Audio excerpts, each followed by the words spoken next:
तो ये है मोरिहितो जो कि अपनी चाइल्डहुड फ्रेंड को गुड बाय बोलकर यहाँ से जाने वाला है। इस बात से उसकी बचपन की दोस्त निको रोने ही लग जाती है। दोनों प्रॉमिस करते हैं कि वो दोनों दोबारा जरूर मिलेंगे। अब हम देखते हैं कि मोरिहितो काफी ज्यादा बड़ा हो चुका है और वो काफी चिल बंदा है, लेकिन उसे यहाँ मारने के लिए मोमोदा नाम का एक छपरी बंदा अपने काफी सारे दोस्तों के साथ उसे लड़ने आ चुका है। उसे लगता है कि ग्रेजुएशन वाले दिन मोरिहितो ने ही उसका मजाक उड़ाया था, लेकिन मोरिहितो को तो इसके बारे में कुछ याद ही नहीं है। और यहाँ मोरिहितो दोबारा से उसके छपरी बालों को देखकर उसका मजाक उड़ा देता है। सुनकर वो सारे लोग मोहितो पर अटैक कर देते हैं, लेकिन मोहितो सारे अटैक को डॉज किया जा रहा था। और अब मोहितो को घर पर देखते हैं जहाँ उसके मुंह पर कुछ बैंडेज लगे थे। उसका फादर उससे बोलता है कि क्या उन लोगों ने तुम्हें बस पंच ही कर पाए। मोहितो कहता है कि अगर मैं उनसे फाइट बैक करता तो वो लोग अधमरी हालत में होते। तो बताता है कि कैसे बचपन में एक बार उसने मोमोता को मारा था और उसकी हालत काफी ज्यादा खराब हो गई थी। ये सुनकर उसके फादर कहते हैं कि उसके मुकाबले तुमने अपनी पावर्स को अब काफी हद तक कंट्रोल कर लिया है। अब तभी उसके फादर उससे निको के बारे में बात करने लग जाते हैं, जो सोचकर मोहितो को अपना बचपन याद आ जाता है, क्योंकि बचपन में निको अपने मैजिक को कंट्रोल कर ही नहीं पाती थी और सारा परिणाम मोहितो को झेलना पड़ता था। लेकिन क्योंकि वो एक विच थी तो उसे विचेस के लैंड में जाना पड़ा।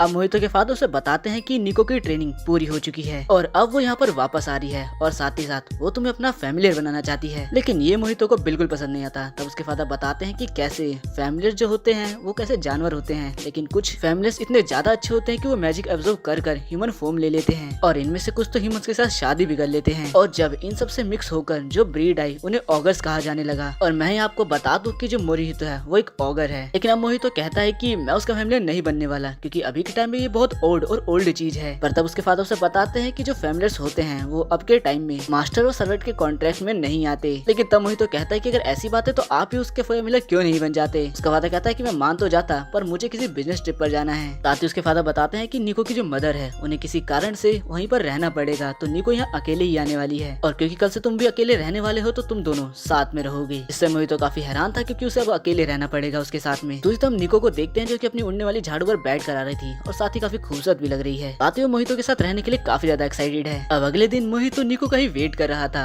और वो याद करता है कि बचपन में कैसे उसका नाम सही से ले भी नहीं पाती थी। इसे सोचकर वो रिलैक्स कर ही रहा था कि तभी निको एक धमाकेदार एंट्री लेती है खिड़की तोड़ते हुए, और खिड़की की वजह से मोहितो का चेहरा तो बिल्कुल देखने लायक हो चुका है। निको उससे माफी मांगने लगती है। वो बताती है कि उसने अपना कंट्रोल लूज कर दिया था। निको उससे मिलने के लिए काफी एक्साइटेड तो थी और ये मूवमेंट एक रोमांटिक मूवमेंट में बदल जाता है। पर मूवमेंट की ऐसी की तैसी करते हुए मोहितो बोलता है कि हमें घर की सफाई करनी पड़ेगी। सफाई के दौरान निको को काफी ज्यादा गिल्ट फील हो रहा था कि उसने उसकी खिड़की तोड़ दी, लेकिन फिर वो मोहितो को देखती है जो कि अब उसे काफी ज्यादा हैंडसम लगने लगा है। वो सोचती है कि अब तो हम दोनों साथ ही रहने वाले हैं और ये सोचकर वो काफी कुछ इमेजिन करते हुए शर्माने लग जाती है। अब मोहितो उससे बोलता है कि मैं इन ग्लासेस को फेंकने जा रहा हूँ, लेकिन तब निको बोलती है कि तुम्हें इन्हें फेंकने की कोई जरूरत नहीं है, मैं इसे ठीक कर सकती हूँ, लेकिन इसके लिए उसे किसी चीज का सेक्रीफाइस करना होगा, जिसके लिए वो मोहितो से उसकी कोई प्रीशियस चीज मांगती है। मोहितो को नहीं पता था कि आगे क्या होने वाला है और इसीलिए वो अपना मन पसंदीदा कप ले आता है इधर। अब निको अपने मैजिक का इस्तेमाल करती है और वो पूरी विंडो को ठीक कर देती है, लेकिन इसके बदले मोहितो का फेवरेट कप टूट जाता है। उसके टूटते ही मोहितो ही पूरी तरह से टूट चुका था। निको से एक्सप्लेन करती है कि हमें उसे ठीक करने के लिए एक चीज का सेक्रीफाइस करना था। मोहितो रोते हुए बोलता है कि विंडो तो तुमने तोड़ा था, तो इसके लिए मेरे मक की कुर्बानी क्यों दी। निको उससे माफी मांगने लगती है कि उसने उसे सही से एक्सप्लेन नहीं करा, लेकिन अब मोहितो को इससे कोई फर्क नहीं पड़ता, क्योंकि उसकी विंडो तो पूरी तरह से ठीक हो चुकी है। इनफैक्ट वो उसके मैजिक की तारीफ भी करता है, जो सुनकर तो निको सातवें आसमान में पहुंच जाती है। वो निको यहाँ पर अपने एक और मैजिक के बारे में बताती है, जिसको इस्तेमाल करने से सामने वाला पर्सन पेपर की तरह पतला हो जाएगा। ये सुनकर मोहितो दूर हट जाता है, क्योंकि उसे कांड के बीच में नहीं आना। तब निको मैजिक अपने पर इस्तेमाल कर लेती है और वो पेपर की तरह बिल्कुल पतली हो जाती है। पर उसकी फूटी किस्मत की विंडो खुली थी और हवा चलने के कारण वो विंडो से बाहर उड़ जाती है। उड़ते हुए उसका पेट बिल्कुल खराब हो जाता है और उसने जो भी खाया था वो सभी उगल देती है। मोहितो उसे पकड़ने की कोशिश कर रहा था और तब निको दो दीवारों की पतली सी दरार के बीच में घुस जाती है। अब मोहितो को समझ नहीं आता कि यहाँ करना क्या चाहिए, और तब निको को याद होता है कि जैसे ही मैजिक का असर खत्म हुआ वो तो पिचक कर मर ही जाएगी। मोहितो उसे घबराने के लिए मना करता है और बताता है कि मैं वैक्यूम क्लीनर से तुम्हें निकाल लूंगा, लेकिन यहाँ आसपास वैक्यूम क्लीनर मिलना तो मुश्किल ही है। तभी यहाँ पर छपरी मोमोता की एंट्री हो जाती है, क्योंकि ये घर मोमोता का ही था। वो सोचता है कि शायद ये मेरे से बदला लेने आया है। पर मोहितो उससे सीधा वैक्यूम क्लीनर मांगने लगता है, लेकिन मोमोता उस पर हंसने लगता है, क्योंकि यहाँ मोहितो बिल्कुल लाचार हो चुका था। वो मोमोता को मार भी नहीं सकता था। मोहितो याद करता है कैसे जब बचपन में उसने मोमोता को मारा था तो उसके हाथ पैर टूट गए थे, जिस कारण से उसके फादर को काफी शर्मिंदा होकर माफी मांगनी पड़ी थी। और उसके बाद से वो मोमोता से कभी नहीं लड़ता था, बल्कि वही उसे मारा करता था। अपने बेटे को ऐसा देखकर उसके फादर ने उससे कहा कि तुम चाहो तो मैं तुम्हारे मैजिक को कंट्रोल करने में तुम्हारी मदद कर सकता हूँ। और मोहितो इसके लिए मान गया था, क्योंकि वो अपने करीबों को नुकसान नहीं पहुंचाना चाहता था। पर अब मोहितो काफी ज्यादा गुस्से में आ जाता है और फाइटिंग पोजीशन में आ जाता है, जो देखकर मोमोता की बिल्कुल फटने ही लग जाती है, क्योंकि उसको अब अपने सामने मौत दिख रही थी। वो कहता है कि मैं वैक्यूम क्लीनर तुम्हें दे दूंगा, लेकिन मोहितो खींचकर एक पंच मारता है और पीछे वाली दीवार तोड़ देता है और निको को बाहर निकाल लेता है। बाहर आते ही इन द सेकंड वो अपने नॉर्मल साइज में आ जाती है। अब दोनों को साथ देखकर वो निको को पहचान जाता है कि मैंने इसे भी बच्चों ने बुली किया है, लेकिन निको उसे नहीं पहचानती और उसके छपरी बालों का मजाक उड़ा देती है। पर अमोमोता अपनी दीवार दिखाते बोलता है कि तुमने ये तोड़ दिया, इसका भुगतान कौन करेगा। पर अगले सीन में हम देखते हैं कि दीवार ठीक हो चुकी है, लेकिन इसके बदले जो सैक्रिफाइस हुआ है वो मोमोता के छपरी बाल थे। अब दोनों यहाँ से जाने लगते हैं, तभी निको बोलती है कि मुझे एक मदद चाहिए और अगले सीन में हम देखते हैं कि उन दोनों ने काफी सारी शॉपिंग कर ली है। मोहितो कहता है कि ये काफी ज्यादा है, पर निको कहते हैं कि तुम तो एक ओगर हो, तुम्हारे लिए तो ये काफी आसान है। पर तब उसे अपने एक मैजिक का याद आता है जिसके इस्तेमाल से चीजों का वजन बिल्कुल घट जाता है और इसका इस्तेमाल वो उन बैग्स पर करती है जो कि अब काफी हल्के हो चुके थे। अब दोनों चलने लगते हैं तब मोहितो कहता है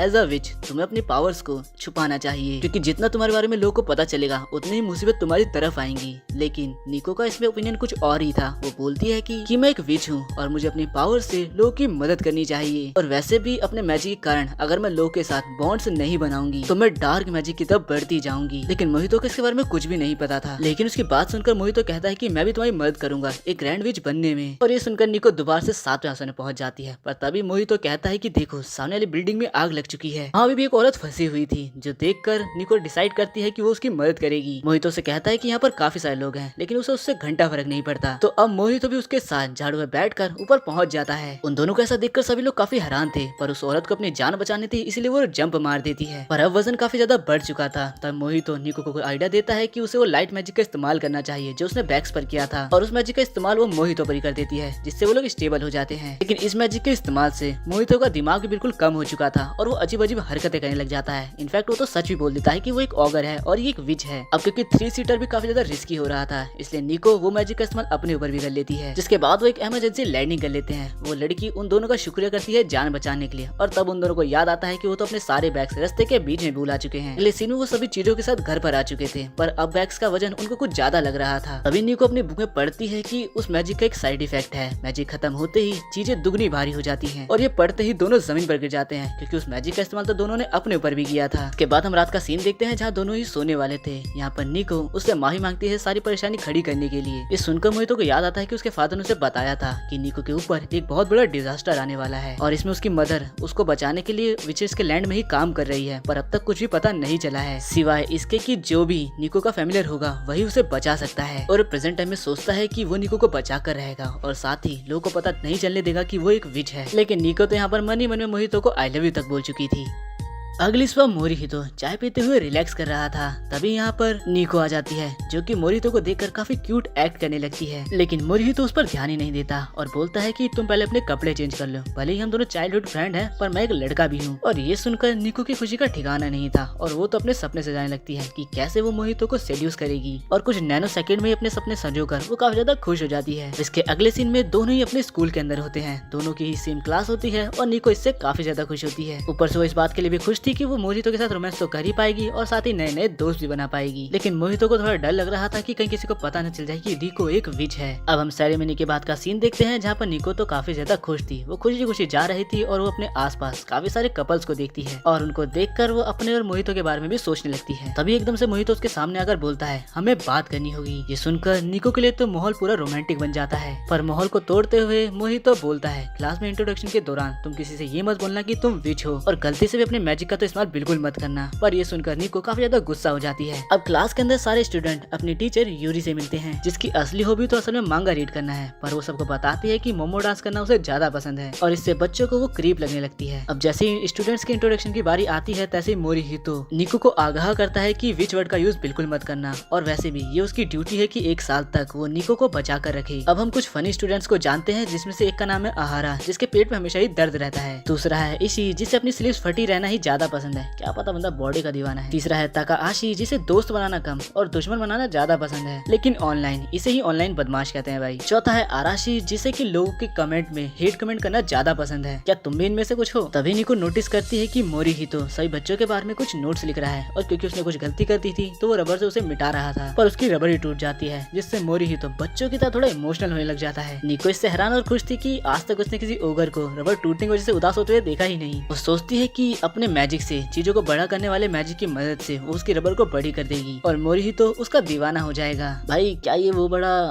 खैर अब वो अपने जाइंट मैजिक का इस्तेमाल करने वाली होती है। इस मैजिक के बारे में पता चलता है कि जिसे भी चीज को उसे बड़ा करना है बस उसे अपनी उंगली को उधर पॉइंट करना है, लेकिन निको यहाँ पर भी गलती कर देती है और पॉइंट मोरिहितो के बालों पर कर देती है, जिसके उसके बाल काफी ज्यादा बड़े हो जाते हैं। मोरिहितो अपने बड़े बाल को नोटिस नहीं कर पाता, लेकिन निको ये देखकर और भी ज्यादा डर जाती है। टीचर मोरिहितो के बालों को देखकर एकदम हैरान हो जाती है और वो सोचती है कि कहीं वो सपना तो नहीं देख रही। अब इस स्पेल को डिस्पेल करने के लिए सेम मैजिक को रिवर्स में इस्तेमाल करना होगा उसी पॉइंट पे कर, लेकिन इस बार भी निको का पॉइंट चूक जाता है और वो उसकी मुंडी पर लग जाता है, जिससे मोहितो की मुंडी काफी ज्यादा बड़ी हो जाती है। लेकिन मोहितो अभी भी ये नोटिस नहीं कर पाया था, पर टीचर को देखकर बहुत ज्यादा डर लग रहा था। पर फिर वो सोचते हैं कि उसे रात भर जग जग कर मांगा उसको नहीं पढ़ना चाहिए, क्योंकि ये उसको अपना एक इल्यूजन लग रहा था। निको एक बार और ट्राई करती है और इस बार मोहितो के बाल और मुंडी ठीक हो जाती है, लेकिन उसका लेफ्ट आर्म एक जाइंट आर्म बन जाता है। इस बार मोहितो ये नोटिस कर लेता है और वो सीधा निको की तरफ देखता है, क्योंकि उसे पता है कि ये चुल तो वही कर सकती है। निको मजाक में उससे माफी मांगने लगती है, क्योंकि उसे लगता है उसने सब ठीक कर दिया, पर ऐसा नहीं था, क्योंकि मोहितो तो असल में अपना हाथ पीछे छुपा रहा था। और तभी उसके इंट्रोडक्शन की बारी हो जाती है।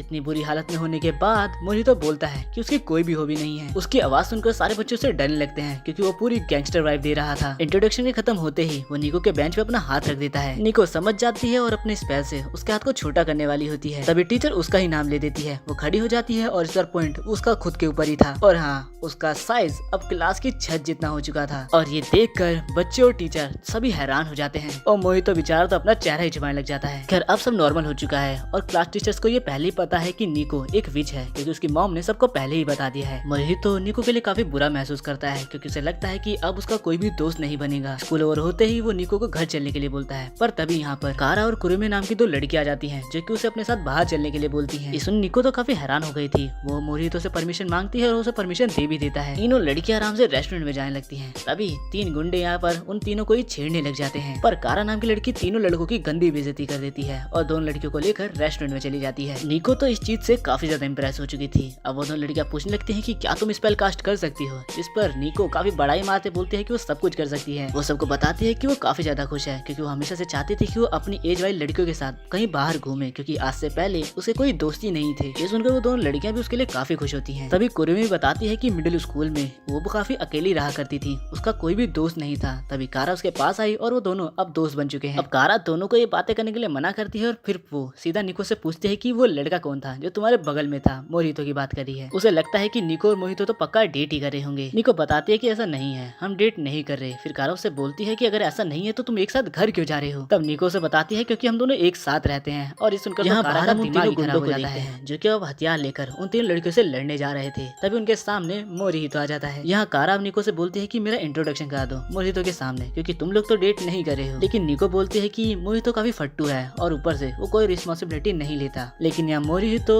उन तीनों लड़कों को पेल देता है, क्योंकि वो उसकी दोस्त और उसके नए दोस्तों को परेशान करने वाले थे। यहाँ कारा निको की बात सुनकर मोहितो पर गिव अप कर देती है और निको मन में काफी खुश हो रही होती है और साथ ही वो मोहितो से माफी मांग लेती है अपने मन में ही। अगले दिन स्कूल में निको को काफी लोग घेर लेते हैं, सभी उसके दोस्त बनना चाहते हैं। मोहितो से खुश तो है, पर उसके पास ही अजीब अजीब बंदे आ रहे हैं, जो कि उससे बोलते हैं कि तुम तो निको के बचपन के दोस्त हो ना, क्या वो मुझे चेयर में बदल सकती है। और एक बंदा बोलता है कि क्या वो मुझे कामेहामेहा यूज करना सिखा सकती है। अब ये सारे स्टूडेंट निको से बोलते हैं कि कोई स्पेल कास्ट करो, पर ये सुनकर मोहितो बिल्कुल भी खुश नहीं होता। पर यहाँ निको ग्रेविटी मैजिक का इस्तेमाल कर देती है और अब जैसे ही टीचर क्लास में एंटर करती है वो इन्फिनिटी कासिल में पहुंच जाती है, क्योंकि भाई सीन ही ऐसा था, आधे बच्चे ऊपर आधे बच्चे दाएं और आधे बच्चे नीचे। ये क्या हो रहा है। अब फर्स्ट पीरियड में टीचर उनको उनकी फ्रेंडशिप को मजबूत करने के लिए बोलती है फ्रूट बास्केट का इस्तेमाल कर।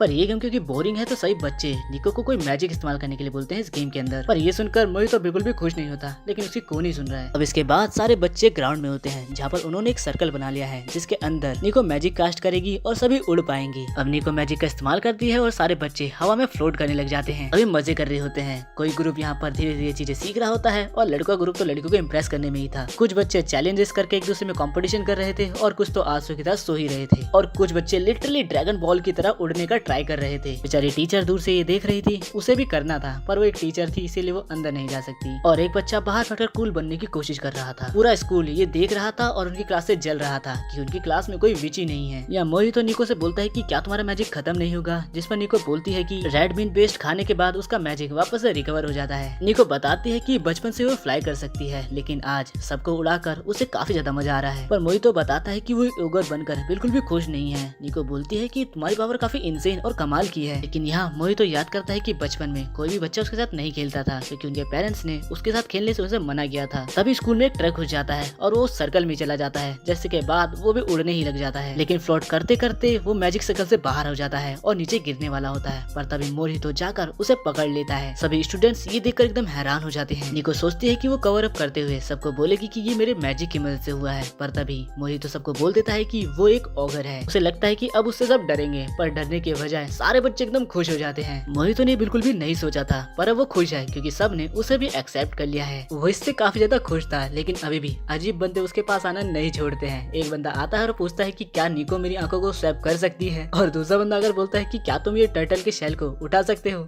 अब हम निको की मदर को देखते हैं जो कि अपने जादू से भविष्यवाणी की किताब को ओपन करती है। तो हमें जानने को मिलता है कि निको की मदर का नाम इबुकी है और वो विच के तौर पे भविष्य बताने के कारण काफी मशहूर है। इसके बाद हम मोहितो को देखते हैं जो कि चाय बना रहा होता है और वो सोचता है कि आज तो आराम से रिलैक्स करेगा, पर तभी वहाँ पर निको आ जाती है जो कि अंगड़ाइयाँ लेने लगती है और उसे लगता है कि मोहितो से देखकर लट्टू हो जाएगा। लेकिन मोहितो भी थोड़ा सिग्मा ही है और ये देखकर वो सोचती है कि आखिर ये किस तरह का लड़का है। निको मोहितो से कहती है कि तुम्हारे साथ तुम्हारे घर में एक लड़की रहती है और क्या तुम्हें इससे बिल्कुल फर्क नहीं पड़ता। लेकिन मोहितो कहता है कि माना आज छुट्टी है, लेकिन इसका मतलब ये नहीं कि तुम पूरा दिन ही सोती रहोगी। तुम्हें जल्दी उठकर अपने कपड़े बदल लेने चाहिए और मैं नोटिस कर रहा हूँ कि तुम बस एक ही तरह के कपड़े पहनती हो। जो सुनकर तो निको को सदमा ही लग जाता है। इसके बाद निको अपने कमरे में अपने कपड़े देख रही होती है जो कि सच में एक जैसे ही होते हैं और वो सोचती है कि उसे भी थोड़े फैंसी कपड़ों को ट्राई करना चाहिए। वो मैगजीन में कपड़े देख ही रही होती है कि तभी उसे एक कपड़ा पसंद आ जाता है। वो अपने स्पेल को इस्तेमाल करने की सोचती है और वो मैजिक कर कर उस कपड़े को पहन लेती है और काफी क्यूट लग रही है भाई। लेकिन यहाँ भी एक कमी रह जाती है क्योंकि मैगजीन में उसे सिर्फ फ्रंट व्यू ही दिख रहा था कपड़े का और इसीलिए सिर्फ फ्रंट में ही उसके कपड़े आए थे,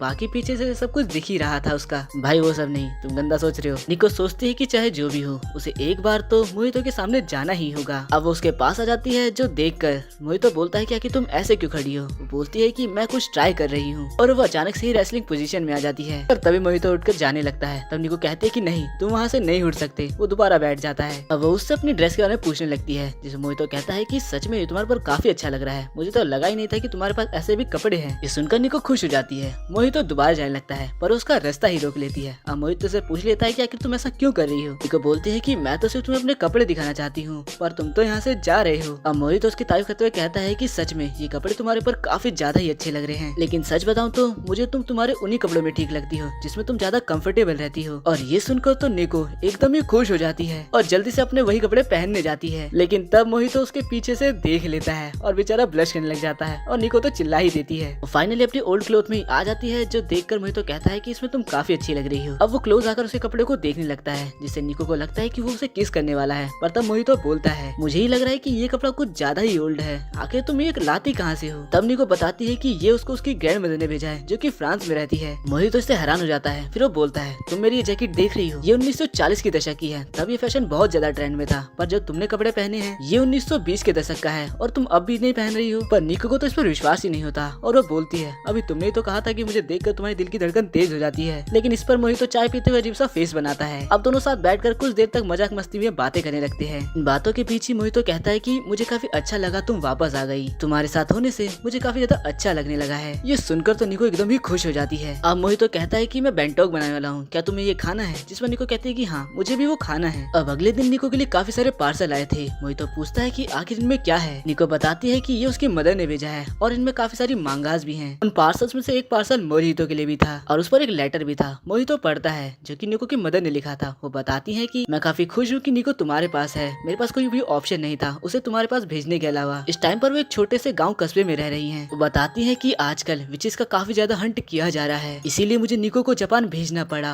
और उसके साथ ही काफी सारी और विचेस भी जापान गई हैं और मैंने फैसला किया कि मैं यही रहूंगी। वो बताती है कि वो अपनी पावर्स को यहीं रहकर बढ़ाने वाली है और मैं चाहती हूँ कि तुम मेरी बेटी का मेरे लिए ख्याल रखो और ये बात उसे बिल्कुल भी मत बताना। वो कहते हैं कि मैं जानती हूँ तुम बचपन से ही उसकी काफी मदद करते थे। इसके बाद निको मोहितो से कहती है कि क्या तुम मेरे इसे रखने में मदद करोगे। जिस पर मोहितो कहता है तुम पागल हो क्या, ये तुम्हारा सामान है, तुम इसे खुद रखो। तब निको कहती है तो फिर क्यों ना मैं इसके ऊपर लाइटर मैजिक का इस्तेमाल करूँ जिससे ये हल्का हो जाएगा। तब मोहितो उसे उसी मैजिक का साइड इफेक्ट बताता है जो पिछली बार हुआ था, जो सुनकर तो निको भी डर जाती है। मोहितो कहता है कि तुम्हें कोई और तरीका ढूंढना होगा इन सबको अंदर ले जाने का। तब निको कहती है कि मेरे पास एक और स्पेल है जिसकी मदद से मैं ये सब आराम से अंदर ले जा सकती हूँ। और इसके बाद वो अपने मैजिक से खुद का ही क्लोन बना लेती है। मोहितो ये मैजिक देख के हैरान तो होता है, पर वो कहता है तुम्हारी हाइट कुछ ज्यादा ही छोटी नहीं हो गई है। और अब दोनों निको मिलकर एक एक कर बॉक्स को अंदर ले जाने लगती हैं। तो मोहितो कहता है कि क्या तुम पागल हो गई हो, अगर तुम अपने ओरिजिनल साइज में होती तो तुम एक साथ 2 बॉक्स को अंदर ले जा सकती थी, पर अब तुम 2 होकर भी सिर्फ एक ही बॉक्स को अंदर ले जा पा रही हो। इस सुनकर निको को समझ में तो आ जाता है कि वो सही बोल रहा है और अब वो सोचती है कि उसे और कोई जुगाड़ करना होगा। और इसके बाद वो ट्राई करती है अपने 2 को 4 बना लेती है, जिससे चारों की हाइट और भी छोटी हो जाती है। और अब 4 मिलकर एक बॉक्स को उठा रहे थे। ये बेवकूफी देखकर तो मोहितो का दिमाग ही खराब हो जाता है और वो बोलता है तुम पागल हो क्या, तुम्हारे पास कोई दिमाग है या नहीं। पर उन चारों कुत्ते से कोई फर्क ही नहीं पड़ रहा था, वो फिर भी एक ही बॉक्स को अंदर ले जा पा रहे थे। ये सब देखकर बेचारा मोहितो अकेले ही 4 बॉक्स को उठाकर अंदर रख देता है और बोलता है कि मुझे करने दो, तुम पूरा दिन ही लगा दोगी। और अब फाइनली वो सारी चीजों को अंदर रख ही देता है। लेकिन ये चारों निको बात कर रही होती है कि उन्होंने तो काफी अच्छा काम किया। मोहितो चल ही रहा था कि तभी उसे लेटर का याद आता है और वो उसे आगे पढ़ने लगता है, जिसमें इबुकी लिखती है कि मुझे तुम्हें एक और इम्पोर्टेंट चीज बतानी है। वो कुछ भविष्यवाणी के बारे में बताती है और काफी अजीब अजीब चीजें लिखी रहती हैं उसके अंदर, जो मोहितो को समझ में भी नहीं आ रही थी। पर तभी निको के पीछे एक कुत्ता पड़ जाता है, पर मोहितो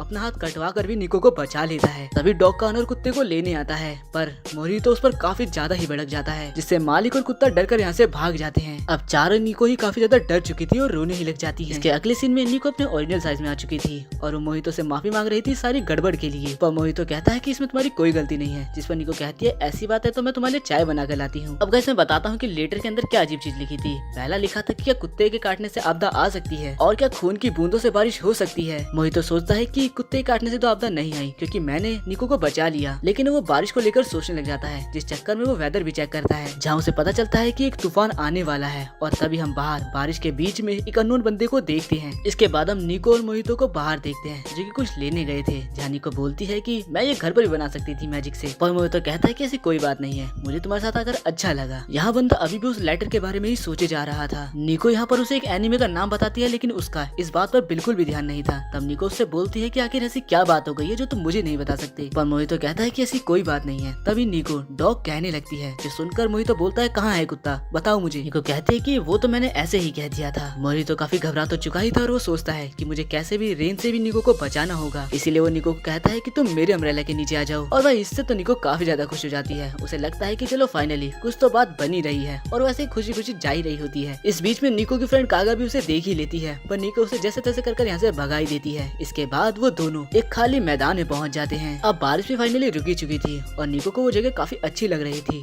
तभी अचानक से मोहितो बोलता है, देखो मैं जानता हूँ कि तुम इतनी देर से हमारा पीछा कर रहे हो और अब तक तो तुम्हें बाहर निकल ही जाना चाहिए। और तभी हम सच में एक बंदे को देखते हैं जो कि छुपकर उन पर नजर रख रहा था, और हम फाइनली उस बंदे को देखते हैं जो कि डॉग जैसा या आदमी, पता नहीं आखिर ये क्या है भाई। पर निको तो उसे देखकर काफी ज्यादा खुश हो जाती है। निको बताती है कि ये उस एनिमे का मेन कैरेक्टर है जिसके बारे में मैंने अभी मोहितो को बताया है। मोहितो को लगता है कि शायद यही बारिश में निको पर अटैक करने वाला है, पर वो अचानक से मोहितो पर अटैक कर देता है, पर मोहितो भी अपना पंच आगे कर देता है। अब दोनों के बीच में लड़ाई चालू हो जाती है, जब मोहितो बताता है कि ये तो सच में काफी स्ट्रॉन्ग है। और अब धीरे धीरे ऐसा लग रहा था जैसे कि वो डॉग मोहितो पर डोमिनेट ही कर रहा है। मोहितो निको को पीछे रहने के लिए बोलता है और उस कुत्ते से बोलता है, तुम मुझ पर अटैक कर रहे हो, यानी कि तुम निको के दुश्मन हो। और अब तभी वो उस पर अटैक करने के लिए आगे बढ़ता है, पर तभी मोहितो उसे पीछे से पकड़ लेता है और अब उसका मास्क हट जाता है और हम देखते हैं कि ये तो कैन नाम का एक बंदा है जिसे निको जानती थी। निको को देखकर वो बंदा भी काफी खुश हो जाता है। वो बोलता है कि मैं तुमसे मिलने आया हूँ। मोहितो निको से पूछता भी है कि क्या तुम इसे जानती हो। तब उसे पता चलता है कि जहाँ निको ट्रेनिंग करती थी ये वहीं पर रहता था, तो दोनों दोस्ती हैं। और अब कैन काफी बेहतर तरीके से बोलता है कि मैं तुम्हें प्रोटेक्ट करने आया हूँ।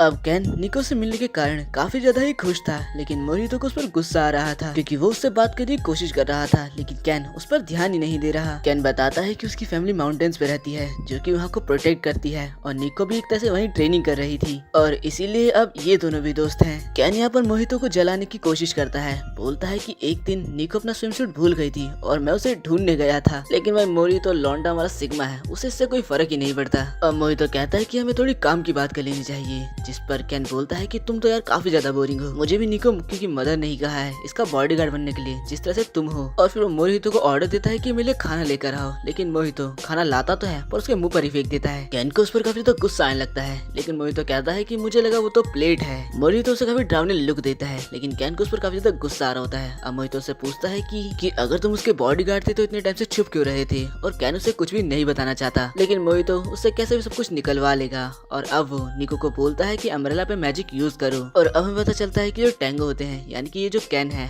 और जो मोहितो यानी ऑगर्स हैं ये दोनों आपस में दुश्मन होते हैं। मतलब इन दोनों के बीच हमेशा ही कंपटीशन चलता रहता है। यहाँ कैन अम्ब्रेला को बोलता देखकर काफी हैरान हो जाना चाहिए, पर अगर वो उसका दोस्त है तो उसे तो पता होगा कि वो एक विच है। अम्ब्रेला की बात सुनकर मोहितो कहता है कि चलो अब मुझे समझ में आ गया कि तुम इतने टाइम से मेरे पीछे क्यों पड़े थे। मोहितो भी कहता है कि मुझे नहीं पता था कि हम दोनों की जो नेचर्स हैं वो एक दूसरे का दुश्मन बनना है, लेकिन मेरे फादर ने कहा है कि हमें टैंगो से लेने की कोई जरूरत नहीं है क्योंकि वो काफी वीक होते हैं। ये सुनकर टैंगो को उसमें गुस्सा आता है, बोलता है कि तुम मेरी फैमिली के बारे में ऐसा कैसे बोल सकते हो। लेकिन उससे मोहितो की आंखें काफी ज्यादा डरावनी लगती है। वो बताता है कि मेरे फादर ने मना किया है किसी ऑगर के साथ मुझे लड़ने से क्योंकि वो काफी ज्यादा ही ताकतवर होते हैं। वो बताने लगता है कि मांगास में भी ऐसा ही लिखा है कि जो डीमन होते हैं वो ऑगर से काफी ताकतवर होते हैं। और लिटरली यहाँ पर बंदा डीमन स्लेयर की बात करने लगता है, बोलता है कि मेरे फादर की जो मांगा है वो डीमन स्लेयर है और उनका फेवरेट डीमन भी उन्हीं के अंदर से है। और हाँ, ये डीमन है उसके फादर का फेवरेट डीमन। तो मुझे कमेंट सेक्शन में जरूर बताना कि अपर 5 है या 4 है। यहाँ पर बताता है कि उसके फादर जो ड्रिंक पीते हैं वो भी असल में ऑगर किलर है। भाई ये सब सुनकर तो मोहितो को उस पर गुस्सा आ जाता है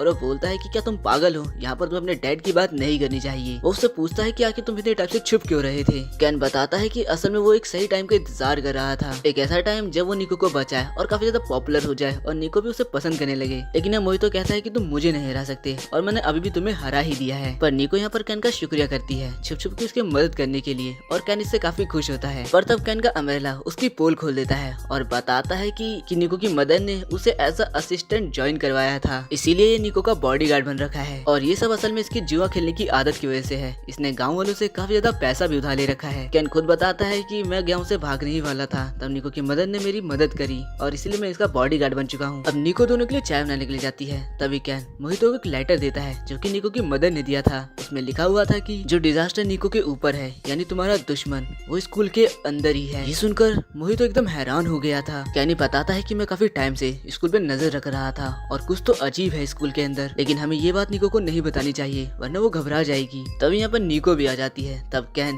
मोहितो की काफी ज्यादा बेइज्जती करने लगता है एक तरह से। तब मोहितो काफी गुस्से में आ जाता है और उसे बोलता है कि यहाँ से चले जाओ, लेकिन कैन बोलता है कि मैं तो यहाँ से नहीं जाऊंगा, जहाँ निको रहेगी वहाँ मैं रहूंगा। दोनों में ही बहस होने लगती है। मोहितो कहता है कि वैसे ये घर मेरा है ना कि निको का। तब निको कहती है कि माना कि तुम्हारे पूर्वज आपस में दुश्मन थे पर तुम दोनों को लड़ने की कोई जरूरत नहीं है। तब मोहितो कहता है कि मैं किससे लड़ूंगा, इससे, ये तो मेरे लेवल का भी नहीं है, ये तो ऐसे ही हार जाएगा। और भाई ये सब सुनकर बेचारा कैन काफी ज्यादा रोने ही लग जाता है। ये देखकर निको अपने एक मैजिक इस्तेमाल करती है फ्रेंड डील का स्नैक्स के ऊपर। इस मैजिक से शायद ये दोनों दोस्त बन जाएंगे। अब वो स्नैक्स पहले मोहितो को खिलाती है, जिसके बाद वो ये स्नैक कैन को खिलाती है और कैन खाते ही मैजिक का असर स्टार्ट हो जाता है और जो मोहितो होता है वो कैन से काफी प्यार से बात करने लगता है। लेकिन कैन को समझ नहीं आता कि आखिर ये हो कैसे रहा है। लेकिन मोहितो को तो उस पर कुछ ज्यादा ही प्यार आ रहा था, वो उसके काफी ज्यादा क्लोज चले जाता है। कैन उसे दूर हटाने लगता है, लेकिन यहाँ निको दोनों को ही देखे जा रही थी। अब मोहितो उसे कुछ ज्यादा ही चिपकने लगा था और कैन से ये बर्दाश्त ही नहीं हो रहा था, वो उसे बार बार दूर हटा रहा था। आखिर में बेचारा परेशान होकर घर से भाग ही जाता है। तब वो दो बच्चे को देखता है जिनका बलून एक जगह अटक चुका था। वो एक ही सेकंड में बलून उनके हाथ में दे देता है और जाने ही लगता है कि तभी उसका स्नैक नीचे गिर जाता है। बच्चे उसे याद भी लाते हैं, लेकिन वो बोलता है कि तुम लोग इसे खा सकते हो। और अब जैसे ही बच्चे वो खाते हैं और साथ ही में कुत्ता भी वो खा लेता है। और इसके बाद हम देखते हैं कि चारों पक्के दोस्ती बन चुके हैं और निको का मैजिक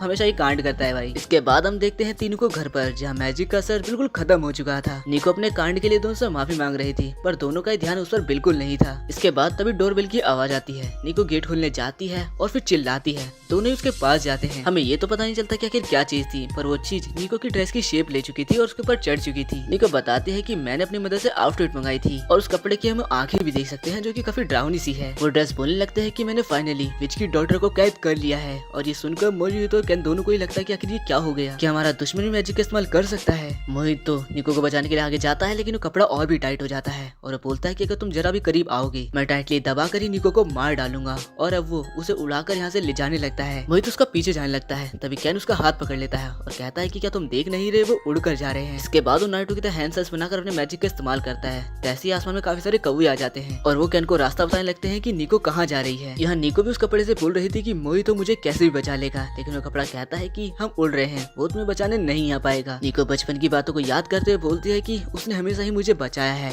और इस बार भी वो मुझे बचा ही लेगा। बचपन में भी एक बार निको काफी ऊंचे पेड़ के ऊपर फंस गई थी, तभी मोहितो ने उसे बचा ही लिया था और प्रेजेंट टाइम में वो दोनों फाइनली निको तक पहुंच चुके थे। लेकिन यहाँ प्रॉब्लम ये थी कि निको हवा में थी और वो दोनों जमीन पर। यहाँ कपड़ा उन दोनों का मजाक उड़ाने लगता है और बोलता है कि मैं इसका ही मैजिक इस्तेमाल कर रहा हूँ तो मेरा कुछ नहीं कर सकते। मोहितो काफी गुस्सा आने लगता है। वो बोलता है कैन क्या तुम कोई मैजिक इस्तेमाल नहीं कर सकते। कैन बताता है कि जैसे ऑगस्ट ने अपने सिंह खो खो दिए थे वैसे ही कैंगो ने भी अपने पंख खो दिए थे। तभी यहाँ पर कैन का अम्ब्रेला आ जाता है जिसे देखकर मोहितो को एक आइडिया आता है और अचानक से ही निको को हवा में काफी प्रेशर फील होने लगता है और तभी उसके सामने मोरिहितो भी आ जाता है उड़ते हुए, जो कि हवा और अम्ब्रेला की मदद से उड़ रहा था। लेकिन वो कपड़ा उसे देखकर ज्यादा हैरान नहीं होता और खुद को एक तगड़े आर्मर में कन्वर्ट कर लेता है। लेकिन मोहितो अपने की पंच में उसे टुकड़े टुकड़े कर देता है और वो दोनों नीचे गिरने लगते हैं। लेकिन कैन अपने एक वेपन की मदद से निको को आराम से बचा लेता है, लेकिन मोहितो काफी जोर से नीचे गिरता है। मोहितो कपड़ा चेक करता है जो कि वापस से नॉर्मल हो चुका था। निको माफी मांगने लगती है कि मेरी वजह से तुम्हें ये सब कुछ झेलना पड़ रहा है। कैन मोहितो के कान में कहता है कि हमारी प्रॉब्लम ये नहीं है, हमारी प्रॉब्लम तो ये रेन और डॉग है। शायद ये वही भविष्यवाणी वाली बात कर रहे हैं, लेकिन निको को ये बिल्कुल समझ नहीं आता। अब कैन कहता है कि मैं भी तुम्हारे साथ ही रहने वाला हूँ। मोहितो को उस पर काफी गुस्सा आता है और उससे पूछता है कि मुझे रीजन बताओ कि तुम हमारे साथ रहना क्यों चाहते हो। तभी उसका अम्ब्रेला बोल पड़ता है। उसकी पोल खोलते हुए बोलता है कि ये एक रेंटेड हाउस पर रहता था, लेकिन अब इसके पास पैसे खत्म हो चुके हैं क्योंकि ये काफी ज्यादा खाना खाता है, काफी ज्यादा ड्रिंक करता है और जुआ भी खेलता है। उसके गरीबी के रीजन सुनकर मोहितो को उस पर गुस्सा आता है और यहाँ पर दोनों ही आपस में लड़ने लगते हैं और काफी फनी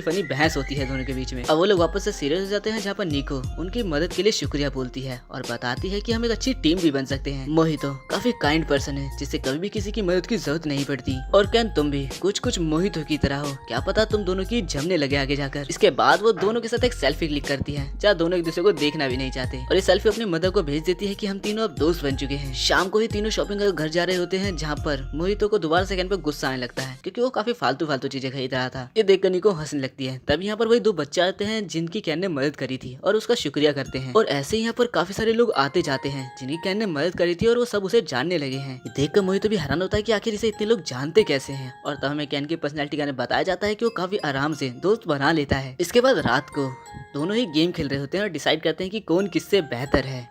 अब हम स्कूल में निको को देखते हैं जो कि अपनी दोस्त की आर्ट की काफी ज्यादा तारीफ करती है। उसकी दोस्त एक फैन आर्ट बनाती है जो कि एक फैंटेसी मांगा का ही वर्जन होता है और जहाँ मांगा की बात होती है वहाँ उसकी टीचर की नजर ना हो ऐसा तो हो ही नहीं सकता। निको और कारा बात करते हैं कि कैसे धीरे धीरे वो और भी ज्यादा अच्छी होती जा रही है। टीचर भी दूर से बात सुन रही होती है और उसे याद आता है कि कैसे उसने भी इस फैंटेसी मांगा के हर वर्जन को पढ़ा हुआ है। इनफैक्ट उसने सारे फैन आर्ट्स को भी पढ़ा है और उन्हें लाइक भी करती है। निको लगातार अपनी दोस्त की फैन आर्ट की तारीफ करी जा रही थी और दूसरी टीचर की क्यूरियोसिटी बढ़ते ही जा रही थी क्योंकि उसे भी वो देखना था। अब निको और उसकी बातचीत से पता चलता है कि उस लड़की के 10,000 फॉलोअर हैं, जिससे उसकी टीचर को पता चल जाता है कि आखिर ये कौन हो सकती है क्योंकि 10,000 फॉलोअर नॉर्मली लोगों के नहीं होते। अब टीचर अपने फोन में अपनी करंट फेवरेट फैन आर्ट को देख रही होती है और उसे लगता है कि कहीं ये मेरी बेस्ट स्टूडेंट ही तो नहीं, पर फिर वो सोचती है कि अगर है भी तो मुझे उसे ऐसे स्टॉक नहीं करना चाहिए। तभी उसके पीछे उसके स्टूडेंट आ जाते हैं और वो डर जाती है, पर तब टीचर की नजर उसके फोन पे जाती है, जिसके बाद वो यहाँ से निकल लेती है क्योंकि उसे पता चल जाता है कि वही अभी करंट में उसकी फेवरेट आर्टिस्ट है जो फैन आर्ट बनाती है। वो याद करती है कि कैसे वो उसे तब से फॉलो कर रही है जब उसके सिंगल डिजिट फॉलोअर्स थे और अब जब वो उसकी स्टूडेंट है तो उसे काफी प्राउड फील हो रहा है। सही बातों को सोचकर टीचर आपस में ही काफी ज्यादा खुश हो जा रही थी। तभी यहाँ पर उसकी वही आर्ट वाली स्टूडेंट आ जाती है। उसको देखकर टीचर सोचती है कि ये कितनी महान है। यहाँ उसकी स्टूडेंट उसे एक पेपर देने आई थी पर उस पे भी उसने फैन आर्ट कर दिया था, जो देखकर टीचर से अब रहा नहीं जाता, पर फिर भी वो अपने ओताकू वर्जन को बाहर नहीं ला सकती क्योंकि करेंटली वो भी एक टीचर है। इसके बावजूद वो उसके आर्ट वर्क की काफी तारीफ भी करती है। ये सुनकर वो लड़की काफी ज्यादा खुश हो जाती है और फिर अपने फेवरेट मांगा और एनिमे के बारे में बताने लगती है। ये सुन टीचर घबरा जाती है और बोलती है कि मुझे इसके बारे में ज्यादा नहीं पता। तो स्टूडेंट बोलती है कि लेकिन आपने तो एक बार कहा था कि मांगा गॉड है। टीचर कहती है कि शायद मैंने कहीं से पढ़ लिया होगा। तब स्टूडेंट कहती है लेकिन आपके टेल पर तो एक मांगा रखी है। टीचर घबराते हुए बोलती है कि ये मैंने किसी से ली है, पर वो लड़की यहाँ काफी ज्यादा खुश हो चुकी थी। वो यहाँ पर अपनी फेवरेट मांगा और उसके वर्जन के बारे में बताती है और टीचर से पूछती है कि आपका फेवरेट आर्क कौन सा है। अब उसकी टीचर भी अपना फेवरेट आर्क बताती है, जो सुनकर वो लड़की इंप्रेस हो जाती है। और हमें पता चलता है कि यहाँ वो लड़की अपनी टीचर की की चैन लेटाने आई थी और ऊपर से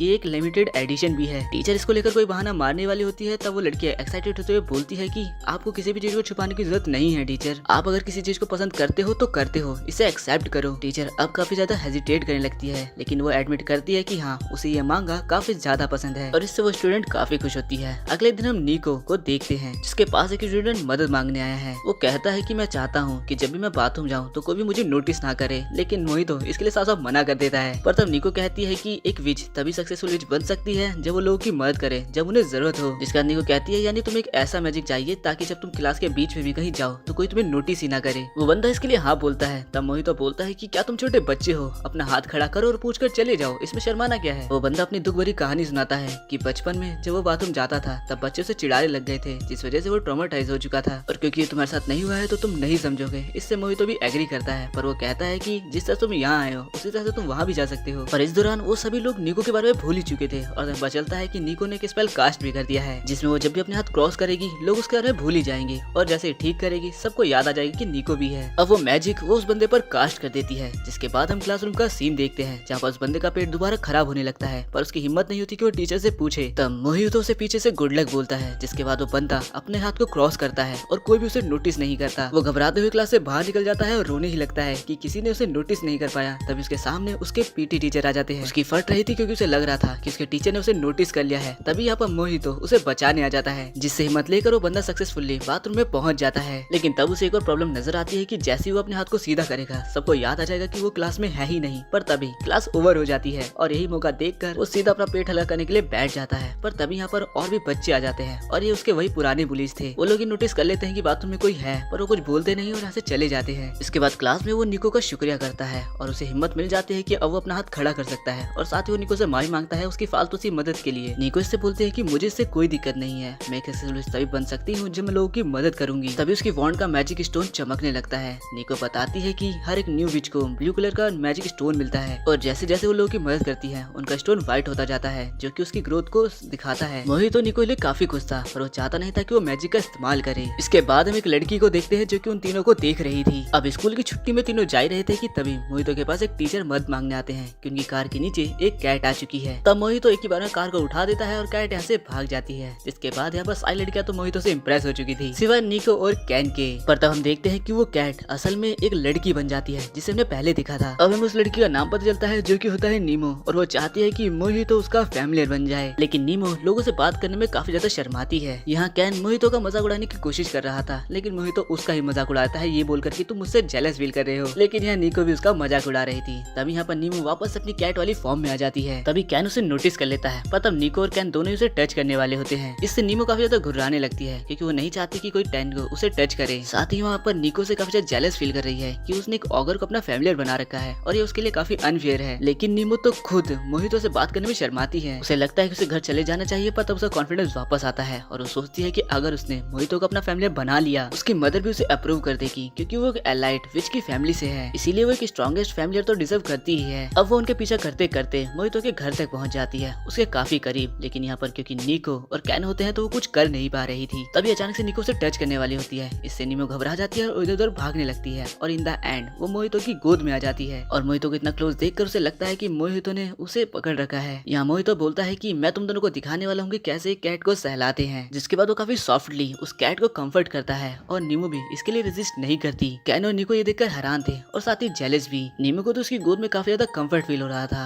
और ऐसे ही वो सो भी जाती है। थोड़ी देर बाद वो उठती है और देखती है कि वो तो अपने ह्यूमन फॉर्म में है। वो काफी घबरा जाती है, पर वो देखती है कि उन दोनों का ध्यान उस पर है ही नहीं, क्योंकि कैन ने अपना कलेक्शन पूरा कर लिया था। इसी का फायदा उठाकर वो यहाँ से चली जाती है और सबको नोटिस होता है कि वो यहाँ से जा चुकी है। नीमो बार सोचती है कि नेक्स्ट टाइम मैं मोहितो को अपना फैमिली बना कर रहूंगी। अब ये तो आगे देखा जाएगा कि नीमो हम निको को स्कूल में देखते हैं जहाँ एक लड़की के ऊपर चार्म नाम के मैजिक का इस्तेमाल कर रही होती है, जिससे वो लड़की अपने क्रश को इम्प्रेस कर सके और उसे अपना बॉयफ्रेंड बना सके। लड़की के जाते ही निको भी बॉयफ्रेंड के बारे में सोचने लगती है और तभी हम उसके पीछे एक लड़के को देखते हैं जो कि निको की सारी बातें सुन लेता है। अगले दिन स्कूल में मोहितो अचानक से ही निको से उसका वेट पूछ लेता है, जिसमें निको पूछती है कि आखिर तुम ये क्यों पूछ रहे हो। मोहितो बोलता है कि देखा जाए तो मैं तुम्हारा बॉडीगार्ड हूँ और हिसाब से मुझे तुम्हारी हेल्थ का भी ध्यान रखना चाहिए और तुम्हारा वेट तुम्हारी बॉडी के अकॉर्डिंग ही होना चाहिए। निको से डांटते हुए कहती है कि आज तो तुमने मेरे से पूछ लिया, लेकिन इसके बाद किसी भी लड़की से उसका वेट मत पूछना। इसके बाद निको नोटिस करती है कि धीरे धीरे सारी लड़कियां मोहितो को ही देख रही हैं और अब उसे जेलसी फील होने लगी थी। इसके बाद मोहितो घर पर अपने सेंसेस की प्रैक्टिस कर रहा होता है आंख बंद कर, जो देखकर निको बोलती है कि काश तुम अपने और भी सेंसेस को टीच कर पाते। लेकिन मोहितो को ये बात कुछ समझ नहीं आती। सारी बात कैन सुन लेता है और रात को वो निको से कहता है कि मुझे लगा तुम दोनों तो आपस में डेट कर रहे हो। निको ये सुनकर ब्लश करने लगती है और फिर बताती है कि ऐसा नहीं है, मोहितो अभी भी अपने डेली रूटीन को ही फॉलो करता है। वो सुबह उठकर सबसे पहले कॉफी ही पीता है। मेरे आने से कुछ भी नहीं बदला है। तब कैन भी उसे आइडिया देने लगता है मोहितो को अट्रैक्ट करने के लिए। तभी टी पर एक शैम्पू का ऐड आ रहा होता है जिससे लड़कियों के बाल काफी सिल्की हो जाते हैं, जो देखकर कैन तो एकदम हैरान हो जाता है। अगले दिन स्कूल में कैन और निको एक प्लान बनाते हैं कि जब मोहितो गैलरी से जा रहा होगा निको उसके सामने से जाएगी, तब कैन अपने विंड मैजिक से निको के बालों को लहराएगा, जो देखकर पक्का मोहितो उसके प्यार में पड़ जाएगा। और अब लंच ब्रेक के दौरान फाइनली वो मोहितो को देखती है और कैन को इशारा कर देती है। कैन अब समझ जाता है और अपने विंड मैजिक का इस्तेमाल करता है, जिससे निको के बाल बाल काफी लहराने लगे थे और निको खुद को एक सेलिब्रिटी हीरोइन मान रही थी। मोहितो निको को देखता है पर उसके चेहरे पर जीरो एक्सप्रेशन होता है, जो देखकर निको कैन को दोबारा इशारा करती है और भी ज्यादा हवा को चलाने के लिए। कैन निको के इशारे को समझ जाता है और भी ज्यादा मैजिक बढ़ा देता है और इस बार निको के बाल ही नहीं बल्कि वो भी हवा में उड़ने लगी थी। ये देख के मोहितो घबरा जाता है और बोलता है कि आखिर तुम ये क्या कर रही हो। निको उससे बोलती है कि मुझे सच बताना, क्या मैं तुम्हें अच्छी लगती हूँ या नहीं लगती। तो ये बात कर ही रही होती है कि तभी उसके बगल से साइंस टीचर जा रही होती है और हवा तेज होने के कारण टीचर के हाथ में जितने भी पेपर्स होते हैं वो सारे उड़ जाते हैं और उन पेपर्स के अंदर सारी लड़कियों के बॉडी मेजरमेंट लिखे हुए थे और वो सारी घबराने लग जाती है। ये देखकर तब हमारा गीगा चैड मोहितो बीच में आता है और वो जंप कर कर कर सारे पेपर्स को कलेक्ट कर लेता है, वो भी उन्हें बिना देखे। और ये देखकर सारी लड़कियां उससे दोबारा इंप्रेस हो जाती हैं और लड़कियों को उसकी तरफ ऐसा अट्रैक्ट होते देखकर निको को दोबारा जेलसी फील होती है। अब छुट्टी में जब वो घर जा रहे होते हैं तब सारी लड़कियां मोहितो को ही देख रही होती हैं, जो देखकर निको को काफी जेलसी फील होती है और वो बोलती है, लगता है अब तो तुम स्कूल में काफी ज्यादा पॉपुलर हो चुके हो। इस पर मोहितो कहता है कि मुझे इससे फर्क नहीं पड़ता, मुझे सिर्फ अपने गोल से फर्क पड़ता है और मैं उसी पे ध्यान देता हूँ। जिसके बाद अगले दिन स्कूल में निको के पास एक लड़का आता है जो कि उसे कुछ बताना चाहता था और अगले सीन में निको ये सारी बातें अपने दोस्तों को बता रही होती है। बातें सुनकर उसके दोस्ती बोलती है कि शायद वो तुम्हें प्रपोज करने वाला है, कन्फेस करने वाला है, लेकिन निको को ऐसा कुछ भी नहीं लग रहा था। पर तब उसकी दोस्तें उसकी काफी तारीफ करने लगती है और बताती है कि तुम काफी ज्यादा क्यूट हो। इसके बाद उसकी दोस्त उसको एक ट्री के बारे में बताती है जहाँ माना जाता है कि उस ट्री के नीचे बैठकर अगर दो लोग एक साथ खाना खाते हैं तो वो दोनों हमेशा ही साथ रहते हैं। ये सारी बातें निको सुनकर ब्लश करने लगती है और पर कैन भी ये बातें सुनकर उसे नोट कर रहा होता है। घर पर कैन निको से बोलता है कि इस फील्ड ट्रिप के दौरान तुम्हें उससे अपना कन्फेशन कर लेना चाहिए। ये सुनकर निको हैरान हो जाती है। फिर वो बोलती है कि शायद मोहितो मुझे पसंद नहीं करता या शायद वो मुझे अपनी छोटी बहन मानता है और शायद इसीलिए ही मुझे भी अपने विच बनने पर ध्यान देना चाहिए। तब कैन उस पर गुस्सा करके उसे डांटने लगता है। पर तब निको बताती है कि जब लास्ट टाइम मैंने मोहितो की आंखों में देखा था तब मुझे पता चल गया था कि वो मुझसे प्यार नहीं करता। वो बताती है कि उसकी आंखें काफी ज्यादा डार्क है, जिस पर कैन भी एग्री करता है और वो बताता है कि मैं जब भी उससे तुम्हारी बातें करता हूँ तो वो मुझसे कहता है कि वो मेरी रिस्पॉन्सिबिलिटी है और मुझे उसे प्रोटेक्ट करना है। कैन बताता है कि मोहितो तुम्हें अपने वर्क की तरह समझता है और ऐसे ही तुम्हारे साथ काम करता है। इसके बाद अगले दिन सारे लोग ट्रिप पर होते हैं जहाँ पर निको मोहितो को सारी बात बताती है, लड़के वाली भी और लव ट्री के बारे में भी। जिस पर मोहितो कहता है तो ठीक है, मैं वहाँ तुम्हें प्रोटेक्ट करने चलूंगा, यानी गार्ड करने। और ये सुनकर निको और उदास हो जाती है। तब वो उससे बोलती है कि क्या तुम्हें कोई फर्क नहीं पड़ेगा अगर कोई मेरा बॉयफ्रेंड बन जाए। इस पर मोहितो कहता है कि सच बताऊं तो मैं तुम्हारे लिए काफी ज्यादा खुश होऊंगा। तब ये सुन निको और भी उदास हो जाती है और आगे चली जाती है। तब हम देखते हैं कि उसके जाते ही मोहितो थोड़ा उदास हो जाता है। इसका ट्रिप के दौरान मोहितो की नजर एक बैग पर जाती है जो कि एक टारगेट बैग था। वो काफी ओल्ड वर्जन का था और मोहितो को भी वो काफी पसंद था। जिसके बाद वो उसके ऑनर से बात करने लगता है। इसके अगले सीन हम देखते हैं कि एक लड़की मोहितो के पास आती है, वो मोहितो से बात करना चाहती थी। इसके बाद हम निको को देखते हैं जो कि काफी उदास थी और मैं सोचती है कि मुझे उसको इसके लिए मना करना होगा। फिर वो लव ट्री को देख के हैरान हो जाती है क्योंकि उसके पास पहले से ही काफी ज्यादा लोग थे। वहाँ पर लड़के और लड़कियाँ साइन बोर्ड लेके खड़े थे अपने पार्टनर्स के लिए और तब हमें निको का भी साइन बोर्ड दिखाया जाता है जहाँ पर काफी सारे लड़के वेट कर रहे थे उसका। तब हमें पता चलता है कि कोई भी उसे प्रपोज करने नहीं आया है बल्कि सारे लड़के अपने ऊपर लव चार्म मैजिक का इस्तेमाल करवाने के लिए आए हैं निको से। निको सुनकर घबरा जाती है और मना करने लगती है कि मैं ऐसा नहीं कर सकती, लेकिन रूमर्स इतने ज्यादा फैल गए थे कि उसके लव चार्म मैजिक की मदद से और इस लव ट्री की मदद से हम किसी सेलिब्रिटी को भी अपने प्यार में गिरा सकते हैं। ये सुनकर तो निको एकदम घबरा जाती है और यहाँ से भाग जाती है। तभी उसके पीछे भाग रहे थे। तब निको अपने मैजिक से खुद को छोटा कर छुप जाती है और अपने उड़ने वाली झाड़ू पर बैठकर यहाँ से उड़ जाती है। पर तब वो किसी से टकरा कर उसकी पॉकेट में गिर जाती है जो कि मोहितो ही होता है। अब निको मोहितो की पॉकेट से देखती है कि उसके सामने एक लड़की है जो कि सीधा मोहितो को अपना लव कन्फेस कर देती है, लेकिन मोहितो कहता है कि मैं तो तुम्हें जानता भी नहीं हूँ। वो लड़की बताती है कि मैंने तुम्हें काफी बार स्टेशन पर लोगों की मदद करते हुए देखा है, लेकिन मोहितो सेम वही बोलता है कि मैं तो तुम्हें जानता भी नहीं हूँ। ये सुनकर निको काफी खुश हो रही होती है। तब वो लड़की और भी ज्यादा मोहितो को पसंद करने लगी थी और वो बोलती है कि क्या तुम्हारी कोई गर्लफ्रेंड है, जिसमें मोहितो कहता है कि मेरे पास ऐसा कोई नहीं है। पर फिर वो आगे बोलता है मेरे पास एक ऐसी लड़की है जो मेरे लिए काफी ज्यादा प्रीशियस है। और तब निको को समझ में आता है कि वो उसी की बात कर रहा है। अब वो लड़की मोहितो से कहती है कि अपने पास्ट मेमोरीज को याद करो, जिस वजह से तुम्हें कुछ भी ऐसा याद है कि तुम उस लड़की से प्यार करते हो। तब निको भी ऐसा ही करने लगती है और वो याद करती है कि बचपन में जब वो सीढ़ी पर बैठकर रो रही थी क्योंकि उसके फादर अपनी पूरी फैमिली को छोड़कर जा रहे थे और एक रीजन और था कि निको अपने मैजिक पे कंट्रोल नहीं कर पाती थी, जिस वजह से उसने अपना पूरा घर ही ब्लास्ट कर लिया था। वो बोलती है कि अब मुझे कोई पसंद नहीं करता, मेरे फादर भी मुझे छोड़कर जा रहे हैं। पर तब मोहितो उसे अपने गले लगा लेता है और बोलता है मत रो, मैं तुम्हें छोड़कर कभी नहीं जाऊंगा। और इसी मूवमेंट से वो मोहितो से काफी प्यार करने लगी थी। अब मोहितो भी जाते हुए बोलता है कि हाँ एक ऐसा मूवमेंट है पर वो मैं तुम्हें नहीं बता सकता। अब निको को मोहितो की पॉकेट से निकलना था क्योंकि जल्दी मैजिक का इस्तेमाल खत्म होने वाला है और वो जैसे ही पॉकेट से निकलती है वो वापस से बड़ी हो जाती है। उसे गिरता देखकर सबसे पहले मोहितो उसे पकड़ लेता है और पूछता है कि आखिर तुम यहाँ कर क्या रही हो। दूर से कैन भी उन दोनों की इस रोमांस को देख रहा था। तभी उसके पास एक अंकल आते हैं और बोलते हैं कि पेड़ से नीचे नीचे उतरो, आखिर तुम इस पेड़ के ऊपर कर क्या रहे हो। वो बताता है कि सारे लोग एक पेड़ के नीचे बैठकर खाना खा रहे हैं जिसे वो लव ट्रीज कह रहे हैं और मुझे ये काफी बोरिंग लग रहा था। तब वो अंकल अपने मन में कहता है कि लगता है रूमर्स काफी सही फैल रहे हैं और तभी यहाँ उनकी आंटी भी आ जाती है और जिससे पता चलता है कि इन दोनों ने ही वो नकली खबर फैलाई थी। और इसके बाद हमें रियल लव ट्री के बारे में बताया जाता है जिसे के नीचे बैठकर निको मोहितो ऑलरेडी बैठकर खाना ही खा रहे थे।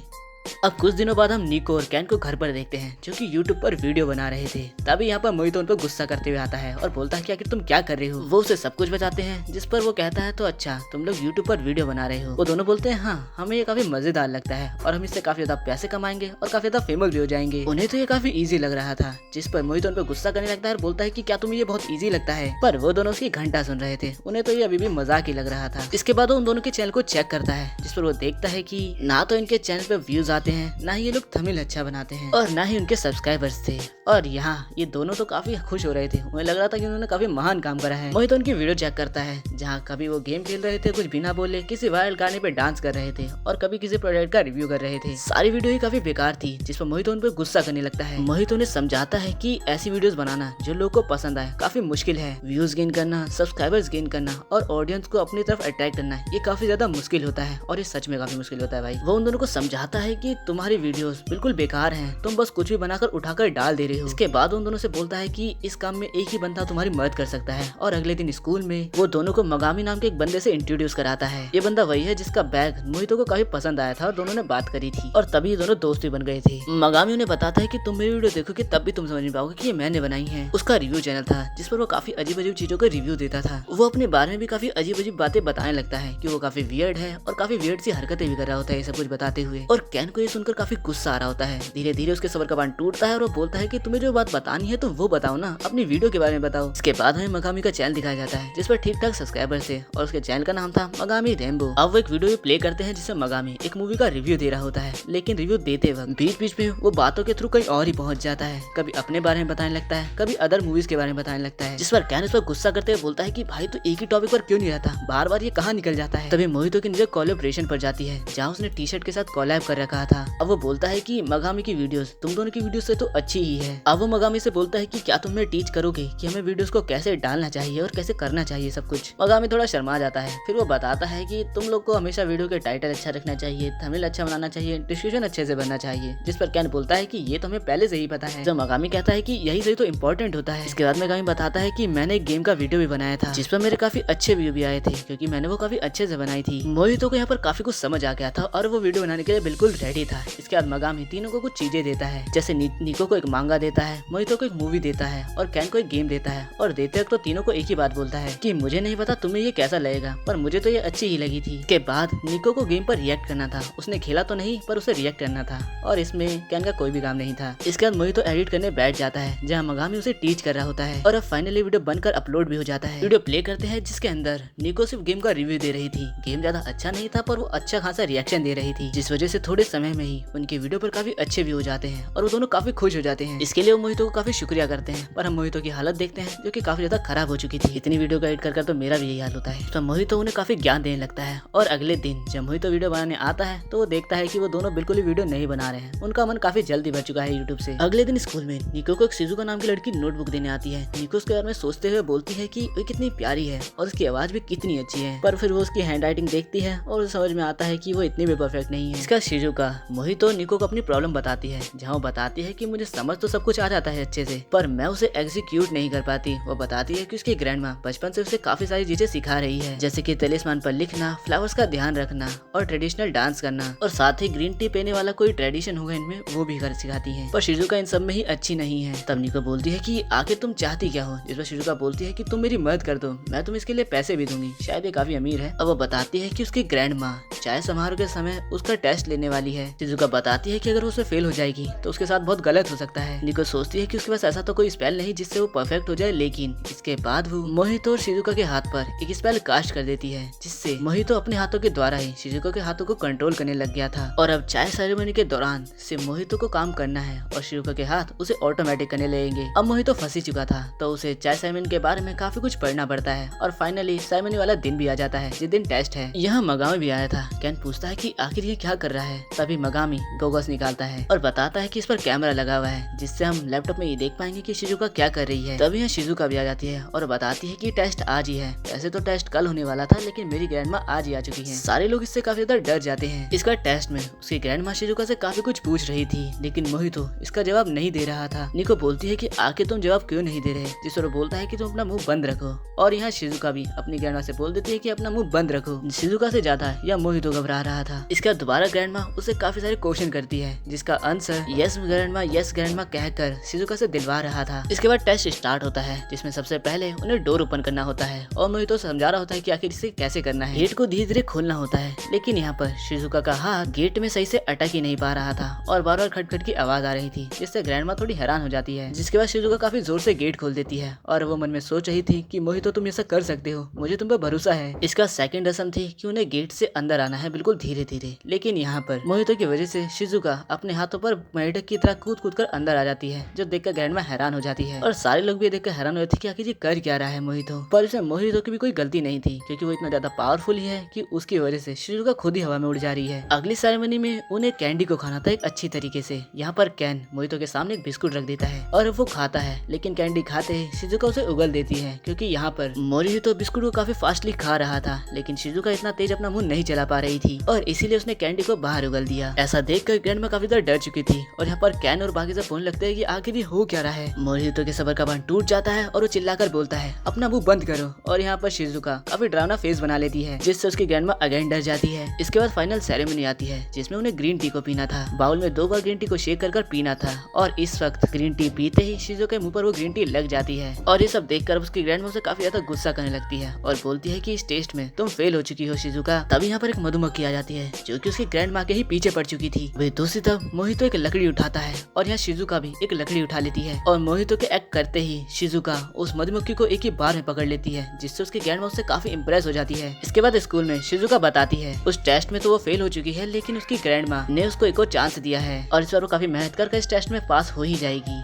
अगले सीन में हम देख लेते हैं कि कैन काफी ज्यादा रिक्वेस्ट कर रहा होता है, लेकिन मोहितो उसकी बात बिल्कुल भी नहीं सुनता। वो उससे उसका रेंट मांगता है, लेकिन कैन के पास तो पैसे होते ही नहीं हैं। तब मोहितो कहता है कि तुम यहाँ ऐसे नहीं रह सकते हो। जिसके बाद वो उसे एक पोस्टर दिखाता है, जो कि एक पार्ट टाइम जॉब के लिए था, जिसमें उसे हीरो का रोल करना था। कैन पहले तो इसके लिए नौटंकी करता है और इसके बाद हम देखते हैं कि कैन डायरेक्टर के सामने अपनी परफॉर्मेंस को शो करता है, जो कि डायरेक्टर को काफी पसंद आती है और ऑडिशन में वो उसे सेलेक्ट कर लेता है। अब कैन को यहाँ पर करने तो कुछ स्टंट वाले काम थे, लेकिन डायरेक्टर उसे बताता है कि हमारा हीरो किसी प्रॉब्लम के कारण नहीं आ सकता, तो कैन तुम्हें ही हीरो बनना होगा। कैन को ये बिलीव नहीं होता कि वो मेन कैरेक्टर बनने वाला है, जिसके बाद हम उसे हीरो वाली ड्रेस में देखते हैं। कैन एक टीवी शो ऑटोमैन के मेन कैरेक्टर को परफॉर्म कर रहा था, जो कि बच्चों को काफी ज्यादा पसंद है। अब डायरेक्टर सबको कमांड देता है कि हमारे पास बहुत कम समय है और इसके बाद वो कैन को भी उसका वक्त समझा देता है। अब शो शुरू होता है और हमें ऑटोमैन के बिना कॉस्ट्यूम वाले वर्जन को दिखाया जाता है, जिसका नाम योचिरो था। वो रोज सुबह 7 बजे उठता था और तभी उसके पास एक लेडी आती है, लेकिन उससे बात नहीं करती और असल में वो उसकी वाइफ ही होती है।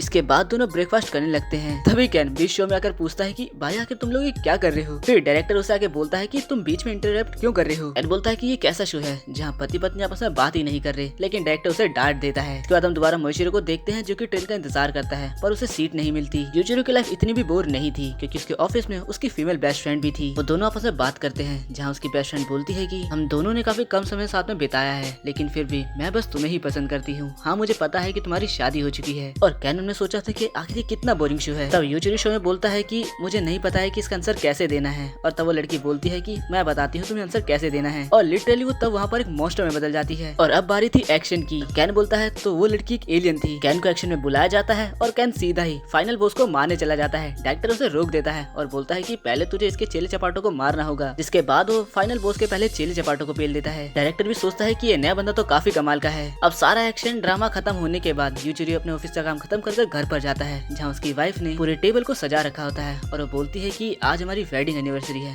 तुम ये बात भूल गए थे ना। जिस पर योचिरो माफी मांगने लगता है। जिसके बाद हमें दिखाया जाता है कि ऑटोमैन पर उसकी वाइफ काफी ज्यादा अत्याचार कर रही है और बीच में कैनागर बोलता है कि आखिर ये क्या ड्रामा चल रहा है। तो डायरेक्टर से बोलता है कि ये सारी चीजें बच्चों को काफी पसंद आती है और तुम इसे ध्यान से देख लो, स्टेज पर ये गलती तुमसे नहीं होनी चाहिए। इसके बाद फाइनली परफॉर्मेंस वाला डे आता है। कैन वहाँ से जा रहा होता है, तभी वो एक बंदे को देखता है, जो कि वही मॉन्स्टर था। कैन उससे पूछता है कि क्या दिक्कत है, तो वो बंदा बताता है कि असल में मैं ही ऑटोमैन का रोल करने वाला था, लेकिन मेरे पैर में इंजरी आ गई, जिस वजह से मुझे ये मॉन्स्टर वाला रोल करना पड़ रहा है। मेरा बेटा काफी एक्साइटेड था मुझे हीरो के रोल में देखने के लिए, और तब कैन को बुरा लगने लगता है क्योंकि ये सब कहीं ना कहीं उसकी वजह से ही हुआ है। कैन उससे पूछता है कि क्या तुम्हारा बेटा आया है, जिस पर बताता है कि हाँ वो देखने आया है, तुम प्लीज अपना रोल अच्छे से करना। कैन सोचता है कि बचपन में जब हमारे पेरेंट्स प्रॉमिस तोड़ते थे तो बहुत बुरा लगता था मुझे भी, और अब कैन काफी एक्शन से बोलता है कि मुझे लगता है कि तुम्हें ही ऑटोमैन का रोल करना चाहिए, और पीछे से मोहितो भी ये सारी बातें सुन रहा था। अब स्टेज पे परफॉर्मेंस स्टार्ट हो जाती है, जहाँ पर डायरेक्टर पहचान जाता है कि मॉन्स्टर का रोल कैन ही कर रहा है, या मोहितो निको को भी बता देता है कि मॉन्स्टर का रोल कैन कर रहा है। कैन स्टेज पर ही उस बंदे का मनोबल बढ़ा रहा होता है, ये बोलकर कि तुम्हें वर्ल्ड का बेस्ट डैड बनना है। और वो बंदा कैन को एक नॉर्मल किक करता है, जिस पर कैन ऐसे रिएक्ट करता है कि जैसे उसे वो किक काफी जोर से लगी हो। ये देखकर डायरेक्टर और बच्चे काफी ज्यादा हैरान हो जाते हैं, पर वो किक तो बस एक नॉर्मल किक थी। इसके बाद कैन डरने की एक्टिंग करने लगता है और ऑटोमैन से एक पंच भी खाता है, और इसके बाद वही फनी सीन भी दिखाया जाता है। ये सब देखकर सारे बच्चे काफी ज्यादा खुश हो जाते हैं। सब खत्म होने के बाद डायरेक्टर दोनों को ही सुनाने लगता है, और वो यहाँ कैन को एक भी रुपए नहीं देता। तो कैन मोहितो से माफी मांगने लगता है कि इस महीने तो मैं रेंट नहीं पे कर पाऊंगा, लेकिन मोहितो उसे काफी ज्यादा तारीफ करता है कि तुमने उस बच्चे और उसके डैड के लिए इतना कुछ किया, तो मैं इस महीने के लिए तुम्हारा रेंट माफ करता हूँ, लेकिन अगले महीने मैं 2 महीने का रेंट लूंगा एक साथ, जिस पर कैन मान जाता है। यहाँ हम उस बच्चे को भी देखते हैं जो कि अपने फादर के साथ काफी क्वालिटी टाइम स्पेंड कर रहा था। इसके बाद हमें सीधा 1 महीने के बाद का सीन दिखाया जाता है, जहाँ पर कैन को मोहितो टॉर्चर कर रहा होता है, क्योंकि शायद इस महीने भी उसने पेमेंट नहीं भरी करना। इसके बाद कैन एक साइड जॉब कर रहा होता है, जहाँ उसे छोटे छोटे नटों को कलेक्ट कर एक पैकेट में भरना था, लेकिन ये काम उसके लिए काफी मुश्किल हो चुका था। उसे लगता है कि उसका तो दिमाग ही खराब हो जाएगा, पर फिर वो याद करता है कि उसे दोबारा मोहितो के द्वारा टॉर्चर तो नहीं होना है। अब वो ये सारी प्रॉब्लम निको को बताता है, जिस पर निको से कहती है तो ठीक है, अब मैं तुम्हारी स्पीड को 10 टाइम बढ़ा दूंगी। कैन काफी खुश होकर बोलता है कि हाँ तुम ऐसा कर दो प्लीज। पीछे से मोहितो सोचा होता है कि ये किसी बूढ़े की तरह कोई ऐसा उपकरण खरीदा है जिसके बारे में इसे कुछ मालूम नहीं है। निको इस स्पेल के उसे 3 रूल बताती है। पहला, इसका असर 3 दिन तक रहेगा।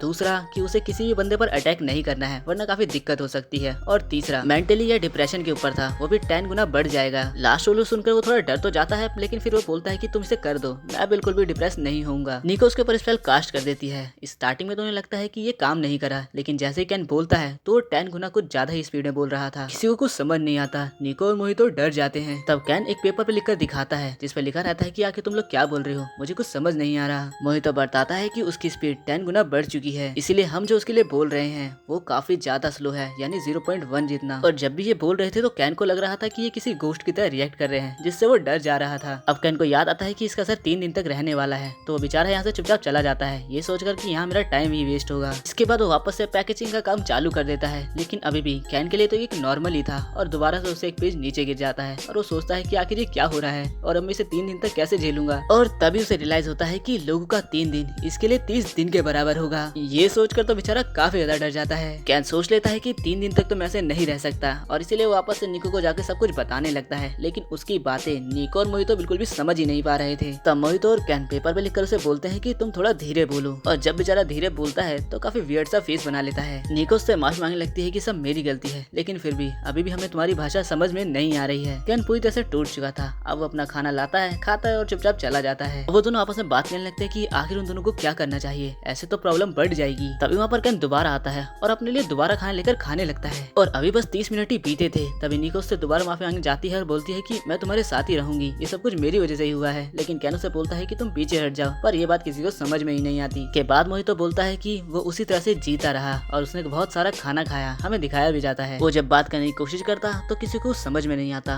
और जब मोहितो उसके कमरे में गया तो वो काफी वियर्ड तरीके से नीचे पड़ा हुआ था। आगे मोहितो बताता है कि कैन एक ही दिन में काफी ज्यादा नहाता था, क्योंकि उसके लिए दिन काफी जल्दी जल्दी बीत रहे थे। वही 3 दिन 30 दिन के बराबर उसने काफी सारे कच्चे तो गीले ही कर दिए थे, और मोहितो उसके लिए नए नए कच्चे खरीद के ला रहा था। भाई ये कितना फनी है। जरा कैन मोहितो का हाथ पकड़ता है और सिर्फ 3 सेकंड के लिए रोता है, पर उसके लिए तो 30 मिनट जितना था। अब इनके घर पे मेगामी आता है, जो कि कैन को इतनी स्पीड में जाता देखकर डर जाता है। तब निको से सारी प्रॉब्लम बताती है। तब मेगामी उनको एक ऐप के बारे में बताता है, जिसमें वो उसकी वॉइस को रिकॉर्ड कर धीमे कर सुन सकते हैं, और उन्हें सब कुछ समझ में भी आएगा। निको तो काफी ज्यादा इमोशनली हो जाती है इस बात से कि फाइनली वो अब कैन की बात को सुन पाएंगे। 2 दिन बीत चुके हैं, लेकिन उसके लिए तो 20 दिन बीत चुके होंगे। तभी यह कैन आता है, वो पहले बोलने की कोशिश करता है और फिर वो बोलता है, दोस्तों आखिर तुम कैसे हो। और ये सुनकर तीनों एकदम हैरान हो जाते हैं। कैन बताता है कि फाइनली मैं ये बोल पाया, मैंने इसके लिए काफी प्रैक्टिस करी है। और इसके बाद फाइनली उन्होंने कुछ समय तक कैन के साथ टाइम स्पेंड किया। अभी भी थोड़ी दिक्कतें थी, पर जो भी था सब चल रहा था। अब अगले दिन कैन पूरी तरह से ठीक हो जाता है, जो देखकर मोहितो निको तो उसके पास कूद ही पड़ते हैं। लेकिन अब यहाँ की दिक्कत थी कि कैन को स्पीड के कारण धीरे बोलने की आदत हो गई थी, और अब वो कुछ ज्यादा ही धीरे बोल रहा था।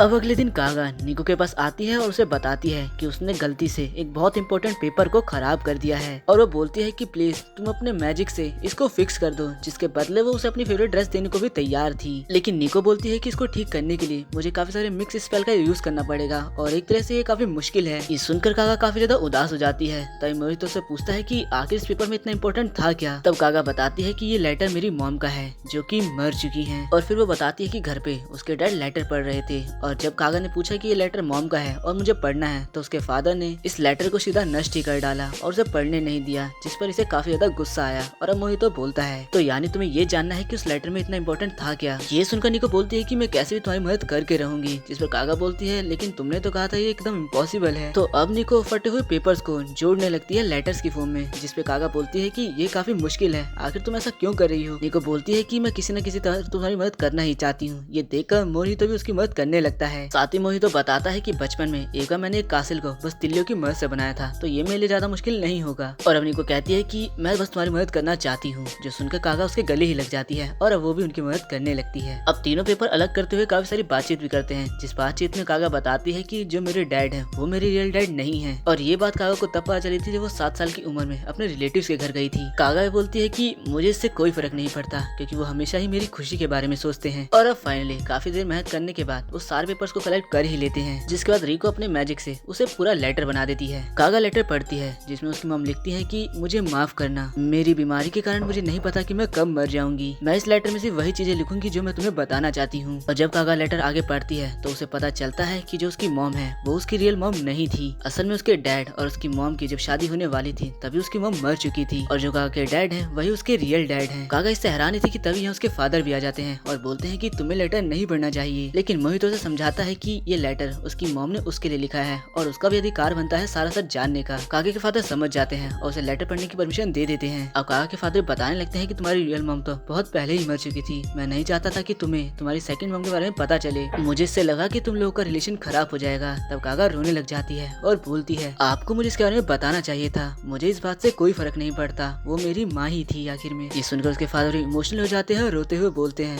मुझे तुम्हें पहले बता देना चाहिए था। तब निको कागा का लेटर उठाकर बोलती है कि तुम्हें आगे पढ़ना चाहिए, इसमें और भी कुछ लिखा है। और अब कागा लेटर पढ़ने लगती है जिसमें लिखा था कि ये बात मैं तुम्हें तुम्हारे यंगर होने में बताना चाहती थी और चाहती थी कि मैं तुम्हें खुद खड़े होकर बताऊं। मुझे आज भी याद है जब मैं तुमसे पहली बार मिली थी, तुम अपने फादर के साथ आई थी और तुम मुझे एक छोटा सा बग दिखाकर काफी खुश हो रही थी, जो देखकर मुझे तुम बहुत ज्यादा प्यारी लग रही थी। उस मोमेंट में मैंने डिसाइड कर लिया था कि तुम ही मेरी बेटी बनोगी और इसके अलावा मेरा कोई बच्चा नहीं होगा। और ऐसे मेरी लाइफ एक ड्रीम लाइफ बन गई। मैं अपनी इस फैमिली से काफी ज्यादा खुश थी। मेरी बेटी बनने के लिए तुम्हारा बहुत शुक्रिया। लेटर पढ़ते हुए कागा काफी इमोशनल होकर रोने लग जाती है। मॉम आगे लिखते हैं कि तुम चिंता मत करना, मैं हेवन से हमेशा ही तुम्हें देखती रहूंगी। जिसके बाद कागा और उसके फादर दोनों ही काफी इमोशनल होकर रोने लग जाते हैं। अब मोहितो निको घर जा रहे होते हैं, जहाँ मोहितो काफी खुश होता है, लेकिन निको खुश होने के साथ काफी इमोशनल भी थी अपनी फ्रेंड को रोता देखकर। और क्योंकि उसने अपने सच्चे दिल से किसी की मदद करी तो उसकी स्टिक भी ग्लो करने लगती है। अगले दिन स्कूल में निको एक पोस्टर लगा देती है जिसमें वो लिखती है कि जिसको भी मदद चाहिए हो तो वो निको के पास आ सकता है। तभी कैनाका निको को बताता है कि एक बंदे को तुम्हारी मदद चाहिए और अब वो उस बंदे से मिलने जाते हैं जिसका नाम की जून होता है। सभी उसको देख के हैरान होते हैं क्योंकि वो काफी डिफरेंट दिख रहा होता है। वो बंदा काफी अजीब अजीब बातें करने लगता है, जैसे कि उसे गाना पसंद है। तब मोहितो बोलता है कि भाई तुझे जो काम है तू वो बता, लेकिन वो बंदा फिर से वही अपनी अजीब अजीब बातें चालू कर देता है और अब वो अपनी बात बताता है कि मैं सबसे अच्छे से बात कर लेता हूँ, बस एक लड़की को छोड़कर जिसे मैं काफी पसंद करता हूँ। सब समझ जाते हैं कि ये प्यार का मामला है, जिस पर कुन और मोहितो से सजेस्ट करने लगते हैं कि भाई तुझे उस लड़की को बताना चाहिए कि तू कैसा फील करता है उसके बारे में। अब वो अपनी जेब से 2 मूवी की टिकट निकाल कर बोलता है कि मैं आज उस लड़की से मूवी के लिए पूछने वाला हूँ। सब इससे हैरान होते हैं कि ये तो सीधा डेट के लिए पूछने वाला है। और वो बंदा निको से बोलता है कि क्या तुम मेरी मदद कर सकती हो, तुम मेरे ऊपर एक ऐसा मैजिक यूज करो जिससे मैं उससे अच्छे से बात कर पाऊँ। निको बोलती है कि मैजिक तो मैं यूज कर दूंगी, लेकिन मैं चाहती हूँ कि तुम ये अपनी खुद की सच्ची फीलिंग से करो। जिसमें जून भी काफी खुश होता है और निको की बात को मान जाता है। मोहितो बोलता है कि मुझे तुम पे भरोसा है जून। और तब यहाँ वो लड़की भी आ जाती है। चारों ही छुप जाते हैं और बात कहने लगते हैं कि जून ये कर लेगा, वो अपनी फीलिंग्स उस लड़की को बता देगा। और अब हम उस लड़की को देखते हैं जो कि देखने में जून की तरह ही लग रही थी और उसी की तरह वियर्ड बातें भी कर रही थी। दोनों ही आपस में थोड़ी देर बातें करते हैं, थोड़ी वियर्ड बातें करते हैं असल में। जिसके बाद जून लड़की को सबसे मिलाता है और बताता है कि ये मेरी गर्लफ्रेंड बन चुकी है। भाई इस बंदे ने लिटरली 2 मिनट में गर्लफ्रेंड बना ली, सिर्फ बातचीत करके। पता नहीं क्या ही बात करी इसने। सभी लोग काफी हैरान भी होते हैं लेकिन जून के लिए काफी खुश भी होते हैं। और तब जून बोलता है कि आज से तुम मेरे नए दोस्त हो। और वो मूवी की टिकटें वो उन्हें ही दे देता है। अब कैन तो मूवी देखना पसंद नहीं करता और मेगामी ने वो मूवी पहले ही देख रखी थी, तो मोहितो निको से पूछता है कि क्या तुम मेरे साथ मूवी देखना चाहोगी, जिस पर निको काफी ज्यादा खुश हो जाती है। और हम सब जानते हैं कि वो तो पहले से ही मोहितो की दीवानी है और उसे लगता है कि ये तो एक डेट है। अब मोहितो छोड़कर तीनों ही एक कमरे में बातें कर रहे होते हैं, जहाँ पर निको बोलती है कि आखिर मैं उससे डेट के लिए कैसे पूछूं। तब मगामी कहता है कि मुझे तो लगता है वो कॉमेडी शो देख रहा होगा, और सच में वो कॉमेडी शो देखकर हंस भी रहा होता है, यानी मोहितो। तीनों काफी देर तक बातें करते हैं, जिसके बाद वो दोनों उसके कमरे से निकल जाते हैं और तभी मोहितो ने देख लेता है और पूछता है कि आखिर तुम उसके कमरे में कर क्या रहे थे। वो दोनों ही बोलते हैं नहीं कुछ नहीं, क्योंकि उसे कुछ बताना नहीं चाहते थे। अब हम निको को देखते हैं जो कि अपने कमरे में एक स्पेल ढूंढ रही होती है, और अगली सुबह वो मोहितो को उस स्पेल के बारे में बताती है और उससे पूछती है कि क्या ये मैं तुम पर यूज कर लूं, क्योंकि वो नहीं चाहती थी कि वो बिना पूछे उस पर ये यूज करे। मोहितो बोलता है कि तुम इसे यूज कर सकती हो अगर तुम्हें मेरे एक्सप्रेशन पढ़ने में काफी दिक्कतें आती हैं, और अगर इस स्पेल से मेरा रिलेशन बाकी के साथ अच्छा हो सकता है तो तुम इसे यूज कर सकती हो। और तभी निको वो मैजिक उस पर यूज कर देती है। तभी मोहितो के सर पर एक छोटा मोहितो आ जाता है और अब मोहितो को लगता है कि कुछ हुआ ही नहीं, और छोटा वाला मोहितो काफी कंफ्यूज होता है, जिससे निको समझ में आ जाता है कि अभी मोहितो कंफ्यूज है। अब मोहितो बोलता है कि चलो ये सब छोड़ो, चलो हमें मूवी के लिए भी तो जाना है। और ऊपर वाला मोहितो काफी एक्साइटेड होता है। अब मोहितो तो रेडी हो चुका था, तभी यहाँ पर निको भी युकाता पहनकर आ जाती है और उसके पूछने पर बताती है कि हम तो समर फेस्टिवल में जा रहे हैं तो मुझे ये पहनना ही था। बड़ा वाला मोहितो तो कोई एक्सप्रेशन नहीं दिखाता, लेकिन छोटा वाला मोहितो उसकी सच्ची चीजें दिखाता है, यानी वो काफी एक्साइटेड होता है और लिटरली सीटियां मार रहा होता है। अब वो लोग फाइनली मूवी देखने पहुंच जाते हैं, जहाँ पर मोहितो निको को मूवी का कॉन्सेप्ट बता रहा होता है, लेकिन निको यहाँ पर मूवी कम छोटे वाले मोहितो को ज्यादा देख रही होती है, क्योंकि जब भी हॉरर सीन आ रहा था तो वो डर जा रहा था, रोमांटिक सीन पर इमोशनल हो जा रहा था, और हंसने वाले सीन पर काफी जोरों से हंस रहा था, जो कि रियल वाले मोहितो की इनर फीलिंग है। अब मूवी खत्म होती है और दोनों बाहर आते हैं। निको पूछते हैं कि मूवी कैसी थी, जिसमें मोहितो तो बोलता है कि हाँ ठीक ही ठाक थी, लेकिन छोटे वाले मोहितो को देखकर पता चल रहा था कि मूवी तो उसको काफी ज्यादा पसंद आई है, बस वो बोल नहीं रहा है। वो थोड़ी बातें करते हैं, तभी यहाँ पर एक बच्चा गिर जाता है, उसके सारे पॉपकॉर्न गिरने वाले होते हैं, लेकिन मोहितो सारे पॉपकॉर्न को बकेट में कैच कर लेता है। निको मोहितो के बारे में सोचती है कि ये कितना अच्छा है, सबके बारे में हमेशा अच्छा ही सोचता है। अब वो लोग समर फेस्टिवल में भी जाते हैं और इसके बाद वो लोग फायरवर्क्स भी देखते हैं और काफी खुश होते हैं। फायरवर्क्स के दौरान मोहितो पूछता है कि अभी मेरे एक्सप्रेशन कैसे हैं। इस पर निको बताती है कि वो काफी ज्यादा खुश है। मोहितो से माफी मांगता है कि मैं एक्सप्रेस करने में ज्यादा अच्छा नहीं हूँ, लेकिन निको बोलती है कि इसे माफी मांगने की कोई जरूरत नहीं है। मोहितो बताता है कि लड़ाई के दौरान अगर तुम्हारा एनिमी तुम्हारा एक्सप्रेशन पढ़ ले तो तुम हार सकती हो, और सिर्फ यही वजह है कि मेरे चेहरे पर ज्यादा एक्सप्रेशन नहीं आते। और थोड़ी देर बाद वह स्पेल खत्म हो जाता है। निको बोलती है कि मैं बस खुश हूँ और मैं हमेशा ये जानना चाहती हूँ कि तुम कैसा फील करते हो, बस यही बात है, और मुझे पता है कि तुम काफी अच्छी हो और दयालु हो। मोहितो ये बताता है कि आज मुझे काफी ज्यादा मजा आया। मोहितो बचपन का बताता है जहाँ उसके पास कोई भी दोस्त नहीं थे, लेकिन तब निको आई और अब उसके पास काफी सारे दोस्त हैं। उसकी डेली लाइफ अब काफी ज्यादा अच्छी हो चुकी है। ये सुनकर निको मोहितो के लिए काफी ज्यादा खुश और इमोशनल हो जाती है। तब कैनोन अपनी फोटो भेजता है, जो कि समर फेस्टिवल में काफी मजे कर रहा होता है। निको बोलती है कि हमें भी उनके पास जाना चाहिए, लेकिन मोहितो बोलता है कि नहीं, मुझे बस तुम्हारे साथ टाइम स्पेंड करना है। और ये सुनकर तो निको काफी ज्यादा खुश हो जाती है। खैर इसके आगे की बात हम अगले पार्ट में जानेंगे, और तब तक के लिए एक्सप्लेनेशन अच्छा लगा हो तो कमेंट करके जरूर बताना।